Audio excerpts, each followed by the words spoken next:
السلام علیکم جی، کیا حال چال ہیں آپ سب لوگوں کے؟ میں امید کرتی ہوں کہ آپ سب بالکل ٹھیک ہوں گے، خیریت سے ہوں گے۔ ناول قراقرم کا تاج محل بائی نمرہ احمد کی یہ 4 ایپیسوڈ ہے۔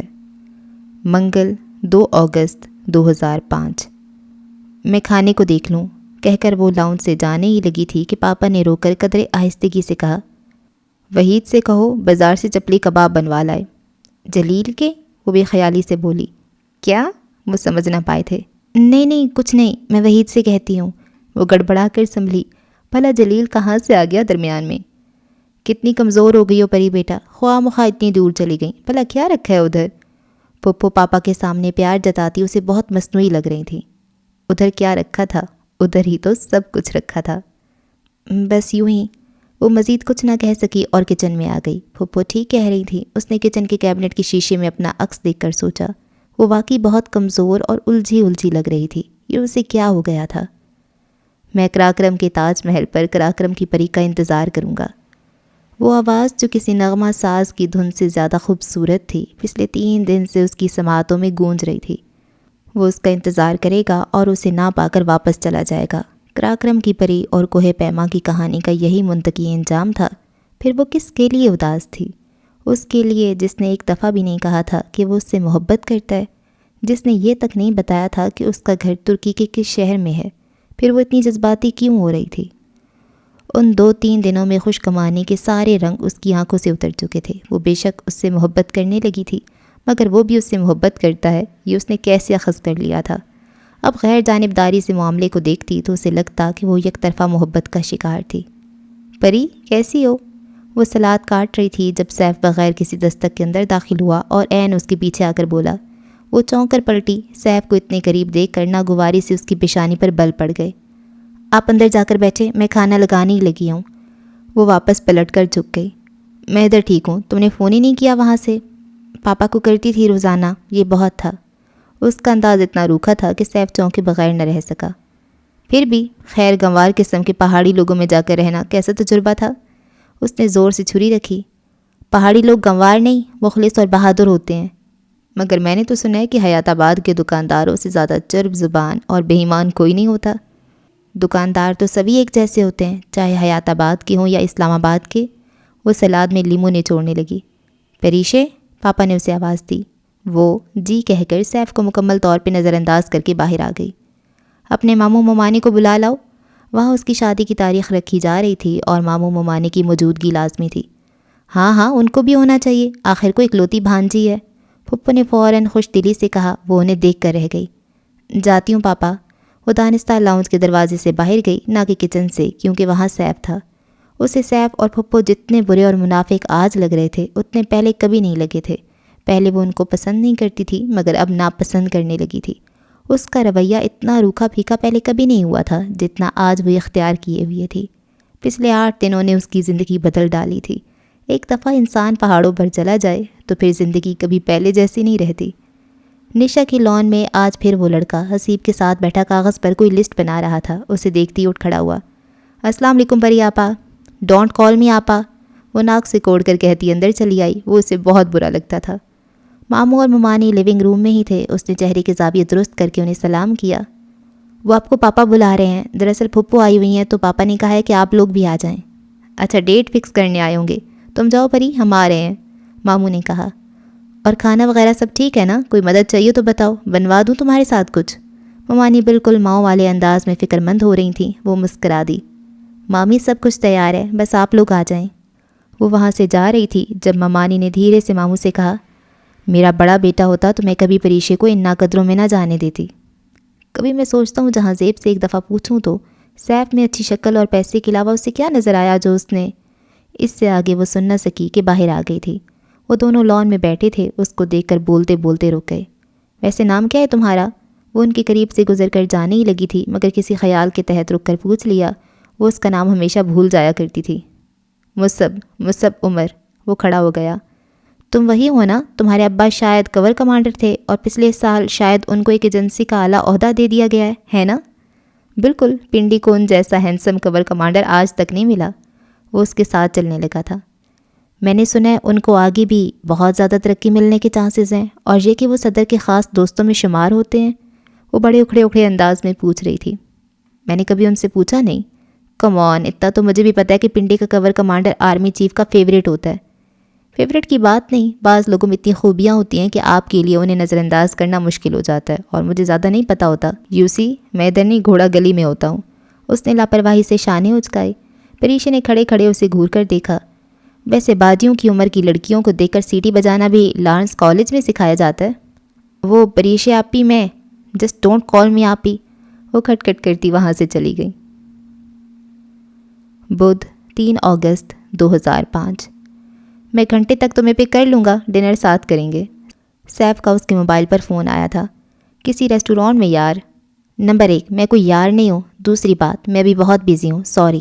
اس کا انداز کھردرا سا تھا۔ تم اپنی مصروفیت ملتوی کر دو اور سیف، میری کال آ رہی ہے، میں بعد میں بات کرتی ہوں۔ اس نے موبائل آف کر دیا۔ اسے یاد آیا افق نے گہری رات میں اسے جھیل کے کنارے واک کرنے کا کہا تھا، تو وہ فوراً ساتھ چل پڑی تھی، مگر سیف پر اسے ذرا برابر بھی اعتبار نہ تھا۔ کیا وہ شخص اس کی قسمت میں نہیں ہو سکتا تھا؟ اگر ایسا تھا تو وہ دونوں برستی بارش میں مارگلا کی پہاڑیوں پر ایک دوسرے سے کیوں ٹکرائے تھے؟ وہ ہمیشہ یہ بات سوچتی تھی۔ چائے کا مگ اس نے ٹرے میں رکھا اور پاپا کے کمرے کے قریب آ کر دروازے پر دستک دی۔ آؤ پریشے۔ وہ بیڈ گراؤنڈ سے ٹیک لگائے کوئی بزنس میگزین دیکھ رہے تھے، اسے دیکھ کر رکھ دیا۔ کیا پڑھ رہے تھے آپ؟ ان کو چائے کا مگ تھما کر وہ بیڈ کی پائے نیتی پہ ٹک گئی۔ شوکت عزیز کی بتائی گئی گروتھ ریٹ میں اضافے کی فگرز کا ریٹیل فگر سے موازنہ کر رہا تھا۔ یہ آدمی سٹاک مارکیٹ سکینڈل کا حصہ رہا ہے، یہ تو اس ملک کی اکانومی تباہ کر دے گا، اور اوپر سے اتنا جھوٹ۔ وہ کہتے کہتے اس کے چہرے کے تاثرات کو دیکھ کر رک گئے۔ تم کچھ کہنا چاہتی ہو؟ پاپا، وہ اگر آپ اجازت دیں تو وہ البرتو ہے نا، میں نے آپ کو بتایا تھا نا، البرتو کی 11 افراد کی ایکسپیڈیشن ٹیم راکا پوشی سبمٹ کرنے جا رہی ہے۔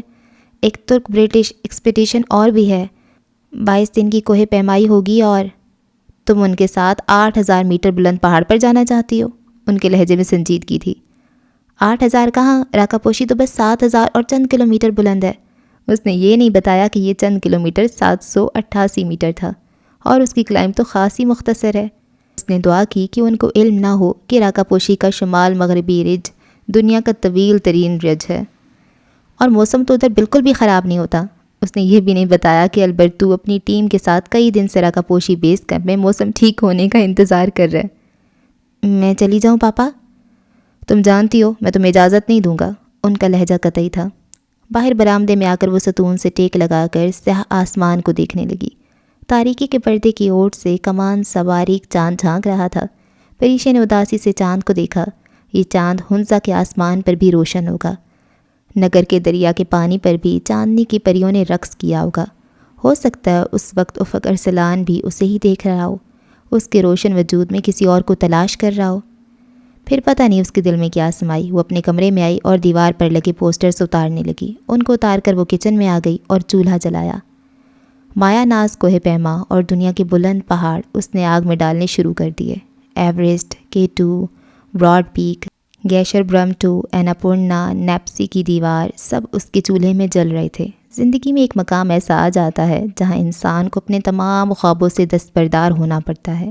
پریشی کی زندگی میں وہ مقام آ گیا تھا۔ پری؟ اس نے چونک کر بھیگے چہرے کے ساتھ پیچھے دیکھا۔ پاپا دروازے میں حیران سے کھڑے تھے۔ اس نے جلدی سے آنسو صاف کیے۔ یہ کیا کہہ رہی ہو؟ انہوں نے آگے بڑھ کر چولہا بند کیا اور اس کے ہاتھ میں موجود آخری پوسٹر تھاما۔ توماس ہیومر نانگا پربت کے سامنے کھڑا تھا۔ انہیں کیوں جلا رہی ہو؟ یہ تو تم نے بہت شوق سے خریدے تھے۔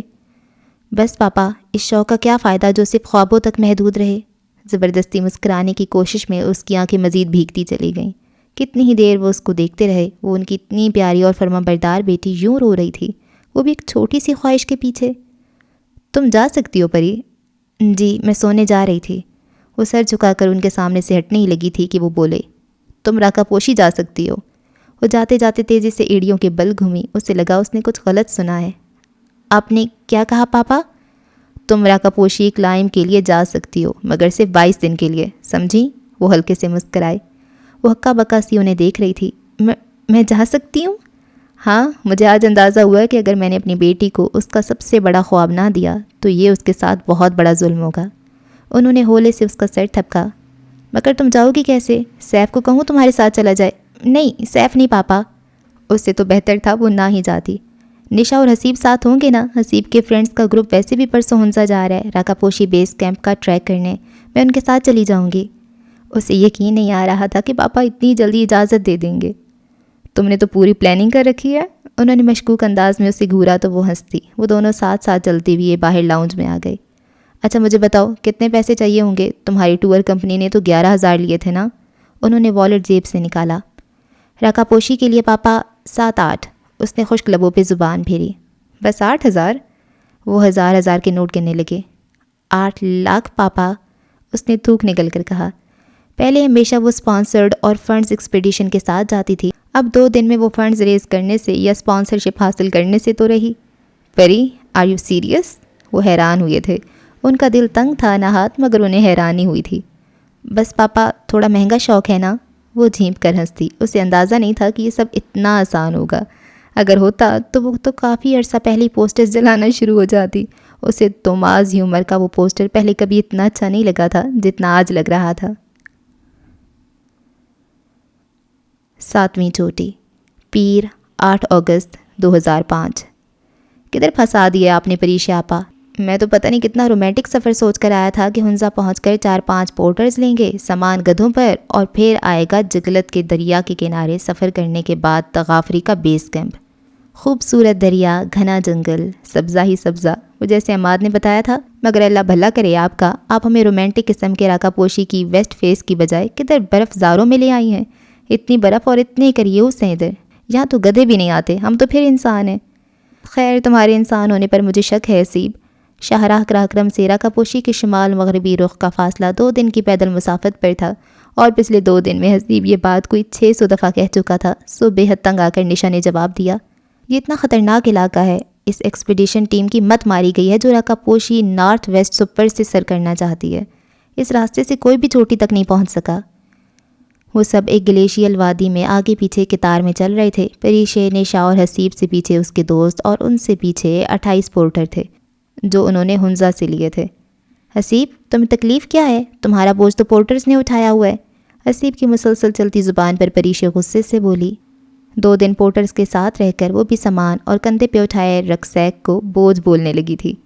پورٹرز پاکستان میں وہی کام کرتے ہیں جو نیپال میں شرپا کرتے ہیں۔ سیزن میں جب سیاحوں کی آمد و رفت عروج پر ہوتی ہے، یہ پورٹر ان کا سامان اٹھاتے ہیں اور انہیں ان کی منزل تک پہنچا دیتے ہیں۔ نشا نے اتنے سارے پورٹرز لینے پر 2 دن پہلے پریشے سے حیرت سے کہا تھا، ان پر اتنے پیسے خرچ کرنے کی بجائے ہم ان کے بغیر چلے جاتے ہیں، کیا فرق پڑے گا؟ فرق تو کوئی نہیں پڑے گا، بس ہم 2 دن تو کیا 2 مہینوں میں بھی راکا پوشی نہیں پہنچ سکیں گے۔ پچھلے 2 دن سے وہ پیدل ان برفیلی وادیوں میں سفر کر رہے تھے۔ یہ وہ علاقہ تھا جہاں آپ فاصلے کو کلومیٹر، میٹر یا میل سے نہیں، دنوں، ہفتوں اور مہینوں سے ناپتے ہیں۔ پریشے نے 2 دن پہلے جب پیدل سفر شروع کیا تھا تو اسے اسلام آباد، کراچی، لیک ڈسٹرکٹ سب بھول گیا تھا۔ یوں لگتا تھا جیسے وہ سینکڑوں سال پہلے وقت میں پیچھے چلے گئے ہوں، جب انسان پیدل پتھروں اور برف پر سفر کیا کرتا تھا۔ ویسے مجھے لگتا ہے ہم سب پاگل کوئی نہیں ہوگا جو گھروں کا سکون چھوڑ کر پہاڑوں میں ٹریکنگ پہ نکل جاتے ہیں، اور آپا جیسا پاگل بھی کوئی نہیں ہوگا جو پہاڑوں کو سر کرنا چاہتی ہے۔ اب کتنا فاصلہ رہ گیا ہے؟ وہ حسیب کے مذاق کو نظر انداز کر کے عقب کے اس تنگ راستے پر چلتے پورٹرز کے سردار سے پوچھنے لگی۔ بس میڈم آدھا گھنٹہ اور۔ پورٹرز کے سردار نے پورٹرز کے دستور کے مطابق بوجھ نہیں اٹھا رکھا تھا۔ پچھلے 12 گھنٹوں سے یہ بلڈی چیپ آدھا گھنٹہ اور کہہ رہا ہے۔ عقب میں کوئی انگریزی میں بڑبڑایا۔ پریشا نے گردن پھیر کر دیکھا، حسیب کا وہی دوست ایک برفانی نالے کے کنارے پر چلتا ہوا بڑبڑا رہا تھا۔ وہ کوئی سخت بات کہنا چاہتی تھی، مگر سامنے سے آتے افراد دیکھ کر ان کی طرف توجہ ہو گئی۔ وہاں گلیشیئر پر ان کے سامنے سے ایک ٹیم آ رہی تھی۔ پریشا اپنی ٹریکنگ سٹک کی مدد سے چلتی تیز قدمی سے ان تک جا پہنچی۔ یوں لگتا تھا جیسے سالوں بعد ان تنہا سنسان وادیوں میں کسی انسان کو دیکھا ہو۔ السلام علیکم، پاکستانی؟ ان کے چہروں سے ظاہر تھا، پھر بھی قریب پہنچنے پر اس نے پوچھ لیا۔ وہ 5 تھے، ان کے پاس کوئی سامان نہیں تھا۔ ان سے کئی گز پیچھے ان کے پورٹرز کی فوج آ رہی تھی۔ جی میڈم، پاکستانی الحمدللہ۔ وہ خاصا تھکا ہوا لگ رہا تھا، پھر بھی بہت روب مگر شائستگی سے بولا۔ وہ اس کی کٹنگ سے ہی پہچان گئی تھی کہ فوجی تھا، باقی بھی آرمی کے ہی تھے۔ وہ چاروں خاصے تھکے تھکے لگ رہے تھے، البتہ 5واں بہت تازہ دم اور مطمئن دکھائی دیتا تھا۔ اس کی کیپ، گلاسز اور مفلر کی وجہ سے وہ اس کا چہرہ ٹھیک سے دیکھ نہیں سکی تھی۔ بیس کیمپ سے آ رہے ہیں آپ؟ وہاں موسم کیسا ہے؟ موسم تازہ دم، 5ویں ساتھی نے ہنس کر سر جھٹکا اور آگے بڑھ گیا۔ لیڈر، جس کا نام میجر اطہر تھا، کہنے لگا، موسم کی مت پوچھیں مس، ہم پاکستان آرمی کے ملٹری ایکسپیڈیشن کر رہے تھے۔ 7 دن رکا پوشی کے اوپر 5000 میٹر کی بلندی پر خیموں میں قید ہو کر موسم کے ٹھیک ہونے کا انتظار کرتے رہے۔ 8ویں دن ہار مان کر نیچے اتر آئے۔ جس دن بیس کیمپ پہنچے موسم بالکل ٹھیک ہو گیا۔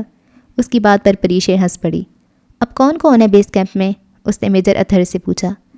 البرتو کی ٹیم ہے، مگر وہ بھی ہمت ہار کر جانے لگے ہیں۔ اس کے علاوہ 2 پاگل اور بھی موجود ہیں۔ افق ارسلان کی ٹیم؟ اس کا دل زور سے دھڑکا۔ اس نے ایک نظر میجر اطہر کی پشت پر سیاہ قراقرم کے پہاڑوں کی اوٹ سے جھانکتے بگ وائٹ ماؤنٹین راکا پوشی پر ڈالی۔ وہ قریب ہی تھا۔ جی وہی، یہ میجر عاصم جو ابھی آگے گیا ہے۔ افق ارسلان کا دوست بھی ہے اور لیزان آفیسر بھی۔ ارسلان کو کچھ چاہیے تھا، اس کے لیے ہی ہنزا جا رہا ہے۔ پریشے نے پلٹ کر دیکھا، میجر عاصم خاصا دور جا چکا تھا۔ وہ پاک آرمی کی ملٹری ایکسپیڈیشن ٹیم کو خداحافظ کہہ کر اپنی ٹیم کے ساتھ چلنے لگی۔ نگر اور ہنزا کے دریاؤں کو وہ کافی پیچھے چھوڑ آئے تھے۔ ہنزا کے دریا کے پانی سے اس نے سونے کے ذرات ڈھونڈنے کی کوشش کی، مگر اسے ناکامی ہوئی۔ اس نے سن رکھا تھا کہ سکندر اعظم کی فوج کی نسل جس وادی میں آباد ہے، ہنزا کی وادی، وہاں کے دریائے ہنزا سے سونا نکلتا ہے۔ اوف، کتنا لمبا راستہ ہے نا۔ حکومت کو چاہیے راکا پوشی تک سڑک بنا دے، بندہ آرام سے پہنچ تو جائے۔ حسیب کا دوست، جس کا نام وہ پھر بھول چکی تھی، کہہ رہا تھا۔ ہاں، تاکہ مری کی طرح ہر بندہ منہ اٹھائے ادھر چلائے۔ نہیں بیٹا، راکا پوشی کا حسن خراج مانگتا ہے، اس کو ایک نظر دیکھنے کے لیے پیدل میلوں کی مسافتیں طے کرنی پڑتی ہیں۔ ثابت ہوا کہ بندہ پربتوں کی دیوی راکا پوشی کو دیکھ کر عقلمند ہو جاتا ہے۔ مثلاً حسیب، جس نے زندگی بھر کوئی عقلمندی کی بات نہیں کی، مگر بیس کیمپ پہنچتے ہی وہ آگے سن نہ سکی، کیونکہ بیس کیمپ کے قریب پہنچ کر اس نے اپنا رکسیک برف پہ پھینکا اور اپنی ٹیم سے آگے بھاگ پڑی۔ اس کے سامنے پربتوں کی دیوی اپنے تمام تر حسن کے ساتھ کھڑی تھی، مگر اسے اس کی تلاش تھی جس کے لیے وہ یہاں آئی تھی۔ برف سے ڈھکے راکا پوشی کے قدموں میں پتھروں کے مورین پر بالکنی کی صورت ایک بیس کیمپ تھا۔ ہر طرف نیلے، پیلے اور سرخ خیمے تھے۔ بیس کیمپ سے 100 میٹر نیچے ایک دیو کامت بے ترتیب گلیشیئر تھا۔ یہ تمام برو کا گلیشیئر تھا اور برو کے گلیشیئر پر افق ارسلان اور البرتو کی ٹیم نے بیس کیمپ ٹھیک اس جگہ لگایا تھا جہاں 1979 میں ایک پولش پاکستانی ٹیم نے نصب کیا تھا۔ اس پر اگلے دن ہی راکا پوشی سے برف کی ایک دیوار ٹوٹ کر گری تھی اور برفشار سے پیدا ہونے والی ہواؤں سے تمام خیموں کی میخیں اکھڑ گئی تھیں۔ پریشے برو کے خطرناک گلیشیئر پر اپنے ہلکے واٹر پروف ٹریکنگ بوٹس کی مدد سے بھاگتی ہوئی خیموں کی طرف آئی۔ وہاں درجنوں خیمے نصب تھے۔ افق ارسلان کہاں ہے؟ دھڑکتے دل سے اس نے سامنے سے آتے اطالوی لڑکے سے پوچھا۔ In the mess tent, the last one, وہ ٹوٹی پھوٹی انگریزی میں بتا کر عجلت میں آگے نکل گیا۔ وہ دوڑتی ہوئی آخری نیلے خیمے کے قریب آئی۔ باہر رک کر اس نے اپنا تنفس درست کیا، سر پر سے اونی ٹوپی اتار کر پونی ٹھیک سے باندھی، پھر ٹوپی پہنی، سن گلاسز اتار کر اپنی جیکٹ کی جیب میں رکھے اور خود کو نارمل کرتے ہوئے اندرونی خوشی کو چھپاتے ہوئے خیمے کی کھلی زپ سے اندر جھانکا۔ کیسے ہو افق؟ اس کے عقب میں بازو سے پر باندھے اس نے مسکرا کر پوچھا۔ اس نے چونک کر گردن گھمائی اور اسے دے کر اٹھ کھڑا ہوا۔ ام فائن۔ اس کی توقع کے برعکس وہ حیران نہیں ہوا تھا۔ اس کے چہرے کے تاثرات ایسے تھے جیسے وہ کسی گہری سوچ سے چونکا تھا اور پھر دوبارہ اس میں کھو گیا تھا۔ اس سے پوچھنا چاہتی تھی کہ وہ کیسا ہے، اس نے اتنے دن کیسے گزارے، اس کا انتظار کیا یا نہیں، اور اسے اس کا سرپرائز کیسا لگا۔ مگر کچھ بھی پوچھنے سے پہلے اس کی نظر افق کے ہاتھ میں موجود ایک چھوٹی سی پاسپورٹ سائز تصویر پر پڑی۔ یہ کیا ہے؟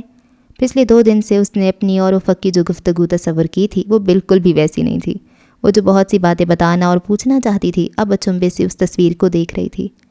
یہ افق نے گردن جھکا کر تصویر کو دیکھا، زخمی انداز میں مسکرایا اور تصویر اس کی جانب بڑھا دی۔ یہ ہنادے ہے۔ کون ہنادے؟ اس نے تصویر کے لیے ہاتھ بڑھایا جس میں ایک سنہری بالوں اور خوبصورت آنکھوں والی لڑکی مسکرا رہی تھی۔ ہنادے، میری بیوی۔ تصویر تھامنے کو بڑھا کر پریشے کا ہاتھ نیچے گر گیا۔ وہ بے یقینی سے اسے دیکھتی 2 قدم پیچھے ہٹی تھی۔ بیوی؟ ہمالیہ اور کراکرم کے سارے پہاڑ اس کے سر پہ گرے تھے۔ وہ بے یقینی سے اسے دیکھ رہی تھی۔ اس نے اپنی حیرت، صدمہ کچھ بھی چھپانے کی صحیح نہیں کی تھی۔ کسی نے جیسے اس کے قدموں تلے سے زمین کھینچ لی تھی اور وہ پھٹی پھٹی نگاہوں سے اسے تکے جا رہی تھی۔ ہاں، یہ اس کی پکچر یوں ہی نکال لی تھی۔ خیر، تم کب آئیں؟ تصویر واپس والیٹ میں رکھ کر جیب میں ڈالتے ہوئے افق کا انداز بہت نارمل تھا۔ ابھی۔ اس کا لہجہ ایک دم روکھا سا ہو گیا تھا۔ اس نے گردن دوسری جانب پھیر لی۔ مجھے علم تھا تم ضرور آؤ گی، میں نے تمہارا انتظار کیا اور دیکھ لو بیجا انتظار نہیں کیا۔ وہ مسکرایا۔ کوئی دھوکہ کھا جائے تو دھوکہ دینے والا ایسے ہی مسکراتا ہے۔ پریشے کا نسوانی وقار بری طرح مجروح ہوا تھا۔ ٹھہرو، میں اپنی باقی ٹیم کو دیکھا ہوں۔ افق نے اس کا خشک اور رکھائی بھرا انداز نوٹ نہیں کیا۔ وہ اسے چھوڑ کر قدرے بد دلی سے باہر آ گئی۔ وہ بھی اس کے پیچھے آ گیا۔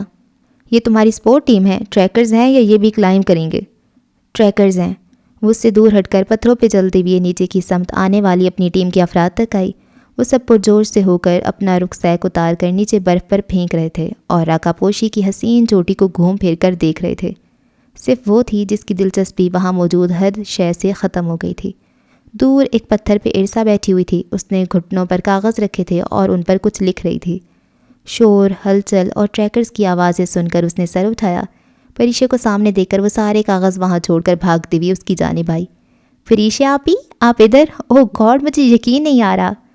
وہ خوشی کے مارے اس سے لپٹ گئی، پھر الگ ہو کر اسے کندھوں سے تھام کر خوشی سے مخمور لہجے میں بولی، یقین کریں آج صبح سے میں آپ کے متعلق سوچ رہی تھی۔ بہت اچھا کیا جو آپ آ گئیں۔ ویسے اتنی جلدی کلائمبنگ پرمٹ کیسے بنا آپ کا؟ کم آن، میں پاکستانی ہوں، مجھے کلائمبنگ پرمٹ کی ضرورت نہیں ہے۔ اپنی آواز میں بشاشت پیدا کرنے کی ناکام کوشش کرتے ہوئے وہ پھیکی مسکراہٹ کے ساتھ بولی۔ بیس کیمپ کے ہنگامے ٹریکرز کی آمد کے باعث جاگ اٹھے تھے۔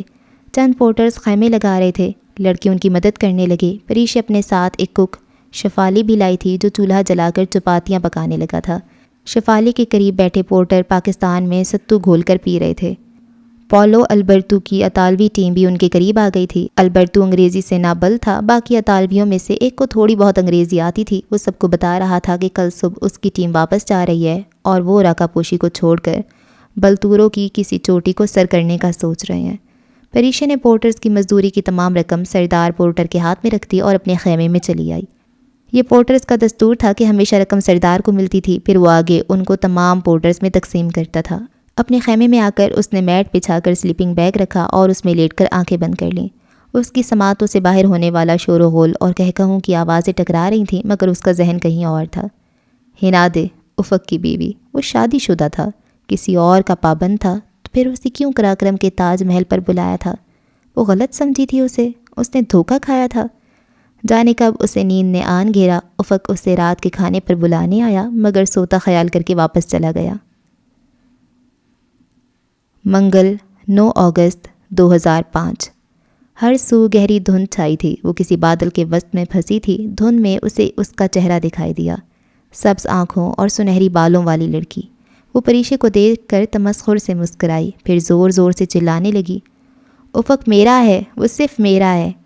اسے لگا اس کی آواز سے اس کے کانوں کے پردے پھٹ جائیں گے۔ نہایت طیش میں آ کر وہ آگے بڑھی اور دونوں ہاتھوں سے زور سے ہنادے کو دھکا دیا۔ وہ چیختی، زور زور سے چلاتی ہوئی اس برفیلی چوٹی سے نیچے لڑک گئی۔ اگلے ہی پل کسی چھوٹی سی گڑیا کی مانند اس کا جسم نیچے کھائی میں گر رہا تھا۔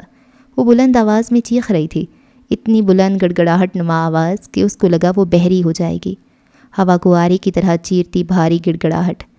وہ ایک جھٹکے سے اٹھ بیٹھی۔ اس کا سانس تیز تیز چل رہا تھا اور چہرہ پسینے سے بھیگا ہوا تھا۔ اس نے بے اختیار اپنے چہرے کو چھوا اور گھبراہٹ میں ادھر ادھر دیکھا۔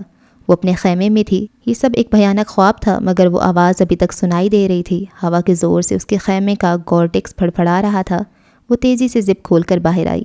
ہنزا کے دریا کے ساتھ واقع کریم آباد گاؤں پر صبح طلوع ہو رہی تھی۔ نیلاہٹ مائل سنہری روشنی سے راکا پوشی کا دودھ کی طرح سفید اور اطراف کے سیاہ دیو ہیکل پہاڑ چمک اٹھے تھے۔ پریشے نے ارد گرد دیکھا۔ سامنے خالی خطے پر پاکستان آرمی کا سبز ہیلی کاپٹر لینڈ کر رہا تھا۔ اس کے گھومتے پروں کی تیز ہوا سے اطراف کے تمام خیموں کے گورٹکس پھڑپھڑا رہے تھے۔ دور نصب نیلے خیموں کے سامنے کھڑے افق ارسلان نے شناسا انداز میں ہیلی کاپٹر کی جانب ہاتھ ہلایا۔ 2 سیاہ فلیس جیکٹ اور ٹراؤزر میں ملبوس، گرے اونی ٹوپی سے سر ڈھکے مسکراتے ہوئے پائلٹ کو دیکھ رہا تھا۔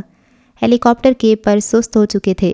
کھلے دروازے سے پستہ قد پھیکے نقوش کے حامل سیاح اتر رہے تھے۔ ہیلی کاپٹر کے پائلٹ کا چہرہ اسے دور سے ٹھیک طرح دکھائی نہیں دیا تھا، نہ اسے دیکھنے کا شوق تھا۔ وہ اپنے کھلے بال انگلیوں سے سنوارتی، آنکھیں ملتی ان سے دور ہٹتی گئی۔ اس کا ذہن ہنادے اور اپنے خواب کے درمیان پھنسا تھا۔ یہاں نرم گدلی برف کے درمیان ایک برفانی نالا بہہ رہا تھا۔ سورج کے چمکنے کے باعث نالے کا آدھا پانی پگھل چکا تھا اور اس میں برف کے بڑے بڑے ٹکڑے تیر رہے تھے۔ نالے کی اس طرف حسیب کا دوست بیٹھا تھا۔ یہ ہیلی کاپٹر پہ کون آیا ہے پریاپا؟ وہ اپنے خیالات سے چونکی، پھر ناگوار شکنیں ماتھے پہ ابھری۔ جسٹ ڈونٹ کال می آپا، پہلے آپا اور بہن جیسے رشتوں کا احترام سیکھو اور پھر یہ لفظ کہو۔ اپنے نئے ٹراؤزر اور جیکٹ کی پرواہ نہ کرتے ہوئے وہ وہیں گدلی برف پر بیٹھ گئی۔ آپ مجھ سے ہر وقت خفا کیوں رہتی ہیں؟ مجھے زہر لگتے ہیں تمہارے جیسے لاؤبالی قسم کے نوجوان جو لڑکیوں کو دیکھ کر سیٹی بجاتے ہو۔ وہ رخ پھیر کر پہاڑوں پر بنی قدرتی چراگاہوں کو دیکھنے لگی جہاں جانور چرتے پھر رہے تھے۔ البرتو کی ٹیم ممبرز اور اس کے پورٹر سامان کندھوں پہ اٹھائے چیونٹیوں کی طرح سیدھی قطار میں چلتے ہوئے بیس کیمپ سے واپس نیچے جا رہے تھے۔ یہ عمر ایسی ہی ہوتی ہے، سب اس عمر میں ایسے ہی ہوتے ہیں۔ سب نہیں ہوتے، محمد بن قاسم نے اس عمر میں سندھ فتح کیا تھا۔ وہ تو میں نے بھی کر لینا تھا اگر یہ تلواروں کا دور ہوتا، وہ لاپرواہی سے ہنسا۔ شٹ اپ، اس نے اسے جھاڑ دیا، اور آئندہ مجھے آپا مت کہنا۔ وہ اٹھ کھڑی ہوئی، اسے ناشتہ کرنا تھا، بال باندھ کر کان بھی ڈھکنے تھے کیونکہ ہلکی ہلکی چلتی برفیلی ہوا اس کے کانوں میں گھس رہی تھی۔ وہ جانے کے لیے مڑی، تب اسے خیال آیا، سنو تمہارا نام کیا ہے؟ وہ پھر بھول گئی تھی۔ نالے کے اس پار برف پر بیٹھا لڑکا مسکرایا، مصعب عمر۔ فائن، وہ سر جھٹک کر بیس کیمپ کی جانب بڑھ گئی۔ بیس کیمپ جاگ رہا تھا، ناشتے کی خوشبو، چہل پہل، پورٹرز کی واپسی، پستہ کش سیاحوں کی آمد۔ وہ کچن ٹینٹ کی طرف جاتے جاتے رک کر افق کو دیکھنے لگی جو ہیلی کاپٹر کے دروازے کے قریب کھڑا ہنس ہنس کر اندر بیٹھے پائلٹ سے بات کر رہا تھا۔ کچھ سوچ کر وہ ان کے قریب چلی آئی۔ ایکسکیوز می آفیسر، یہ کون لوگ ہیں؟ افق کو یکسر نظر انداز کر کے اس نے پائلٹ سے سوال کیا۔ یہ کچھ امیر و کبیر جاپانی سیاح ہیں جو راکا پوشی کے north west super key photography کرنے کے لیے 2 دن پیدل چل کر بیس کیمپ آنے کی بجائے پاکستان آرمی کا ہیلی کاپٹر افورڈ کر سکتے ہیں۔ مسکراتے ہوئے افق نے جواب دیا، کیا واقعی تماز عمر کو ناگا پربت سے آپ لوگ نکال لیں گے؟ دوبارہ پائلٹ کو مخاطب کیے اس نے یوں ظاہر کیا جیسے اس کی بات سنی ہی نہیں۔ ان دنوں تماز عمر ناگا پربت پر پھنسا ہوا تھا۔ میم، اس میں بے یقینی کی کوئی بات نہیں، پاکستان آرمی کے پہاڑوں پر سرچ اینڈ ریسکیو آپریشنز دنیا بھر میں مشہور ہیں، تماز کو ہم انشاءاللہ جلد ہی نکال لیں گے۔ پروفیشنل مگر شائستہ لب و لہجے میں آفیسر نے جواب دیا۔ اس کا چہرہ سیاہ گلاسز اور کیپ کے باعث واضح نہ تھا۔ پری، یہ میرا دوست ہے میجر عاصم، اور عاصم یہ میری ساتھی کلائمبر ہیں ڈاکٹر پریشے جہاں زیب۔ Nice to meet you doctor, آپ کو کل بیس کیمپ کے راستے میں دیکھا تھا۔ جی مگر بیس کیمپ تو ہنزا سے 2 دن دور ہے، آپ اتنی جلدی واپس جا کر ادھر کیسے پہنچ گئے؟ اور میجر اطہر کہہ رہے تھے کہ آپ ترک ٹیم کے لیزان آفیسر ہیں، حالانکہ لیزان آفیسر کا قانون تو پچھلے سال نومبر میں ختم ہو گیا تھا سوائے بلتوروں کے۔ میں ہیلی سے پہنچ گیا تھا اور ارسلان کا لیزان آفیسر 2 سال پہلے بلتوروں میں تھا۔ اب جاپانیوں کو لانا تھا، ساتھ ارسلان کی کچھ چیزیں بھی بغیر فیس لیے لے آیا ہوں۔ وہ ہنسا۔ اچھا، وہ افق کو بغیر لفٹ کرائے وہاں سے ہٹ گئی۔ ناشتے کے بعد وہ اس کے پاس آیا، وہ اپنے خیموں کے باہر پتھروں پر بیٹھی تھی۔ تم نے آج اور کل ٹھیک سے ریسٹ کیا؟ وہ اپنائیت اور فکر مندی سے کہتا اس کے ساتھ پتھروں پر بیٹھ گیا، یوں کہ دونوں کے سامنے راکا پوشی کا پہاڑی سلسلہ تھا۔ اس نے نظر بھی اس کی جانب نہ اٹھائی۔ آج ہم 4800 میٹر تک جائیں گے۔ راکا کا موسم بہتر ہو رہا ہے، آج ہمیں ایکلیمائزیشن شروع کر دینی چاہیے۔ بہتر؟ تم اتنی فکر مند تھی کہ تمہیں اجازت نہیں ملے گی، اور دیکھو ذرا لگن سے تم نے ریکویسٹ کی اور تمہارے پاپا نے فوراً تمہیں۔ میں چینج کر لوں؟ وہ اٹھ کھڑی ہوئی، وہ بولتے بولتے رک گیا، پھر سر ہلا کر کہنے لگا، ٹھیک ہے، میں تمہارا انتظار کر رہا ہوں۔ انتظار تو میں نے کیا تھا۔ وہ اسے نظر انداز کی اپنے نارنجی خیمے میں چلی آئی۔ گھنٹے بعد وہ فرید اور افق کے ہمراہ ہاتھ میں آئس ایکس اور کمر پر 20 کلو وزن بوجھ اٹھائے راکا پوشی کے قدموں پر چڑھنے لگی۔ اسے ایکلیمائزیشن کی شدید ضرورت تھی، اس کو اپنے جسم اور پھیپھڑوں کو کم آکسیجن اور سطح سمندر سے زیادہ بلندی کا عادی بنانا تھا، مگر ابھی تک تو اس کا ذہن نئی حقیقتوں کو قبول نہیں کر پا رہا تھا۔ وہ سارا راستہ خاموش رہی، افق بولتا اور اس کو ڈھلان پر راستہ سمجھاتا رہا۔ راکا پوشی سر کرنے کے 3 روٹ تھے۔ جنوب مشرقی فیس جو جگلت گوہ کے گلیشیئر سے ہو کر جاتا تھا، طویل مگر آسان ترین تھا۔ دوسرا مغربی فیس پسان گلیشیئر، اور پھر تھا نارتھ ویسٹ رج، دنیا کا طویل ترین رج جو آج تک کوئی سر نہیں کر سکا تھا۔ افق ارسلان کی ٹیم یہی کرنے ادھر آئی تھی۔ دوپہر تک کیمپ 1 میں پہنچ کر افق اور فرید نے تمام سامان خیموں میں بھرنا شروع کر دیا۔ اس نے ایک نظر اس پہ ڈالی جو پوری مستعدی سے سامان نکال رہا تھا۔ اس کے سر پہ گہرے رنگ کی اونی ٹوپی پر سفید بنائی سے راکا پوشی 2005 لکھا تھا۔ وہ رخ پھیر کر اطراف کا جائزہ لینے لگی۔ وسیع برفیلا میدان، 3 شوخ رنگوں کے خیمے، ارد گرد کہیں کہیں سے گدلی برف جو انگریزی فلموں کے برعکس صاف ستھری نہیں تھی۔ بیس کیمپ سے کیمپ 1 تک برف کم تھی۔ کیمپ 1 سے اوپر راکا پوشی کی بلندیاں برف سے ڈھکی ہوئی تھیں۔ پریشے نے گلیشیئر گلاسز آنکھوں پر چڑھائے اور گردن پوری طرح اٹھا کر چوٹی کو دیکھا۔ پہاڑ کی گردن سے اوپر برف سے ڈھکی چوٹی کے گرد بادلوں کا حالہ تھا، ایسے کہ چوٹی دھند اور بادلوں میں گم تھی۔ اوپر آسمان نیلا اور صاف تھا، مگر چوٹی دھند میں لپٹی تھی، اور یہی راکا پوشی کی سب سے بڑی خوبصورتی تھی۔ اسی باعث اسے دنیا بھر کے پہاڑوں میں خوبصورت ترین پہاڑ کہا جاتا تھا۔ چوٹی سے نیچے پہاڑ کئی ہزار میٹر تک ایک خاص زاویے سے نیچے آتا تھا، جیسا کسی نے سانچے میں ڈھال کر مہارت سے بنایا ہو۔ دنیا کا کوئی پہاڑ ایسی انوکھی اور منفرد ساخت نہیں رکھتا، یہ خصوصیت صرف دومانی کو حاصل ہے۔ راکا پوشی کا مطلب ہنزو کثر زبان میں چمکتی دیوار ہے اور دومانی دھند کی ماں کو کہتے ہیں۔ وہ واقعی دھند کی ماں تھی۔ واپسی کا سفر کمر پہ خالی رکسیک کے باعث آسان تھا۔ وہ افق کے آگے آگے اتر رہی تھی، اس کا جوتا کاٹ رہا تھا، جس کے باعث اسے چلنے میں دقت کا سامنا تھا۔ جس طرح پیپر کبھی نئے پین سے حل نہیں کرتے، اسی طرح کوہ پیمائی یا کوہ نوردی کا آغاز نئے جوتے سے کبھی نہیں کرتے۔ اس کی ذہنی روح سے بے خبر وہ اس کے عقب میں کہہ رہا تھا، تم نے غالباً نئی ٹریکنگ بوٹس لیے ہیں اور مجھے پتہ ہے۔ اس نے اتنی درستی سے اس کی بات کاٹی کہ وہ خاموش ہو گیا۔ پریشے نے اپنی رفتار تیز کر دی۔ افق نے اس کے رویے کو ماحول کی تبدیلی پر محمول کیا۔ سورج ڈوب چکا تھا، بیس کیمپ کے رنگ برنگے خیموں میں واضح کمی آ چکی تھی۔ اطالوی جاتے جاتے اپنا کچرا بھی سمیٹ کر نہیں گئے تھے۔ خالی بوتلیں، کین، بیکار سامان ان کے خیموں کی جگہ بکھرا پڑا تھا۔ سرمئی اندھیرا پہاڑ کو اپنی لپیٹ میں لے رہا تھا۔ خیموں کے اندر روشنیاں جل اٹھی تھیں۔ وہ تیز قدموں سے کچن ٹینٹ میں آئی۔ شفالی چپاتیاں پکا رہا تھا۔ نشا اور ارسا قریبی پلاسٹک چیئرز پر بیٹھی تھیں۔ ارسا باجی، آپ اپنی کتاب میں یہ ضرور لکھنا کہ یہ گورا لوگ دال چاول اور چپاتی کو مکس کر کے کیسے مزے سے کھاتا ہے۔ پھر کہہ رہا ہوتا ہے، no carb no fat chapati is the best. Shefali Arsa کو مشورہ دیتے ہوئے البرتو کی کسی اطالوی ٹیم ممبر کی نقل اتار رہا تھا۔ پریشے ایک کرسی کھینچ کر بیٹھ گئی اور ایک سپورٹس ڈرنک اٹھا کر منہ سے لگا لی۔ ارسا، تم اتنا رومانٹک ناول اس پہاڑ کے بارے میں کیسے لکھ سکتی ہو؟ اس بلندی پر تمہارے کرداروں کی کلفی جمی ہوگی، نہ کہ وہ رومانس جھاڑ رہے ہوں گے۔ نشا ہنستے ہوئے کہہ رہی تھی۔ توتن پریشے کو خاموش دے کر سنجیدہ ہوئی۔ تمہیں کیا ہوا ہے؟ کچھ نہیں، وہ ڈرنک کے گھونٹ لیتی رہی۔ میں جا رہی ہوں ادھر سے۔ ایک تو لوگ بھی نا جدھر رائٹر دیکھتے ہیں مشورے دینا شروع کر دیتے ہیں۔ ارسا کافی دیر سے تنگ آئی بیٹھی تھی، بالآخر اٹھ کر چلی گئی۔ شفالی کسی کام سے باہر گیا تو نشا نے کہا، تم نے خواہ مخواہ اتنا ہوا بنا رکھا تھا کہ انکل اجازت نہیں دیں گے، بالکل نہیں دیں گے وغیرہ، مگر انہوں نے اتنی جلدی اجازت دے دی، مجھے تو یقین نہیں آیا تھا۔ یقین تو مجھے بھی نہیں آیا تھا۔ اس کی نگاہوں کے سامنے ہنادے کی تصویر گھوم گئی۔ پری، اگر ممی اور پاپا انکل سے بات کرے تو سب ٹھیک ہو جائے گا، میں ممی کو بتا دوں یہ سب؟ آخر ماؤں سے کیا پردہ ہوتا ہے؟ پریشی چونکی۔ کیا بتاؤں؟ جو تمہارے اور افق کے درمیان ہے۔ ہمارے درمیان کیا ہے؟ اس نے الٹا سوال کیا۔ نشا نے بغور اسے دیکھا۔ پری، کیا ہوا ہے؟ نہیں، تم بتاؤ ہمارے درمیان کیا ہے؟ اس نے خالی بوتل میز پر رکھ دی۔ تمہارے درمیان تم دونوں؟ نشا الجھی، وہ زور سے ہنستی۔ ہمارے درمیان کچھ بھی نہیں ہے، تم پاگل ہو نشی۔ وہ اٹھی اور خیمے سے باہر نکل آئی۔ نشا اس کی بہت اچھی دوست تھی، مگر ہر بات بتانے کی نہیں ہوتی۔ وہ نشا کو نہیں بتا سکتی تھی کہ وہ شادی شدہ تھا۔ اگر بتا دیتی تو نشا اس کا چہرہ پڑھ کر جان جاتی کہ اس کے دل میں کیا ہے۔ اس کا نسوانی غرور اور انا مجروح ہوتی، سو اس نے نشا کو کچھ نہیں بتایا۔ وہ سر جھکائے اپنے خیمے کی طرف بڑھنے لگی۔ راستے میں اسے وہ برفانی نالا نظر آیا جس کے کنارے وہ سب کے ساتھ بیٹھی تھی۔ صبح اس میں پانی تیر رہا تھا، مگر رات کو درجہ حرارت گرنے کے باعث اب وہ مکمل برف ہو چکا تھا۔ وہ ہر چند گھنٹوں کے بعد روپ بدل لیتا تھا، بالکل افق کی طرح۔ ہاں، اس نے سر جھٹکا اور اپنے قدم خیمے کی طرف تیز کر دیے۔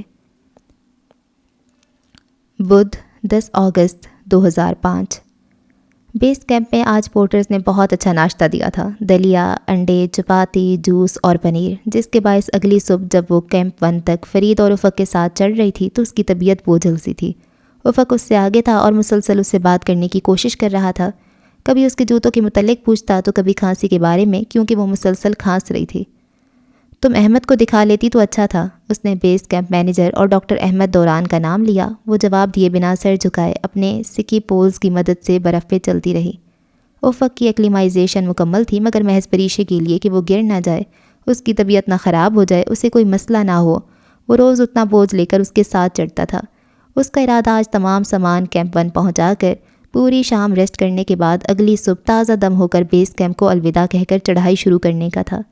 سورج ابھی چمک ہی رہا تھا جب انہوں نے واپسی کا سفر شروع کیا۔ وہ آگے پیچھے ڈھلان سے نیچے اتر رہے تھے۔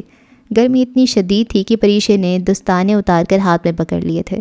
تقریباً 7000 میٹر تک سورج جب چمکتا تھا تو گرمی شدید ہو جاتی تھی، اور رات کو درجہ حرارت ایسا گرتا کہ بوتلوں میں موجود پانی بھی برف ہو جاتا۔